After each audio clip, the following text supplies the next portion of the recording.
Where are your building permits? I didn't know we needed them right away.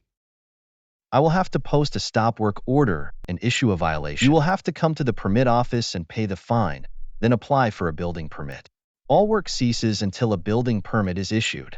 Then, you will deal with the consequences of missing inspections. Do you know why you're here? Apparently, my property was issued a violation for building without building permits. Yes, your contractor started constructing the house without building permits. It is an immediate $500 fine. He told me he had permits approved by the city. Why am I being penalized for this? I tried to do the right thing and hire a licensed contractor to pull the permits and complete the work.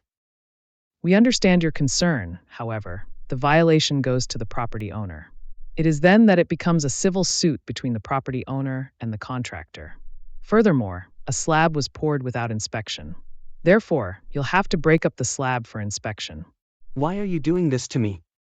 This is not right. We regret to inform you of our decision, but it is necessary.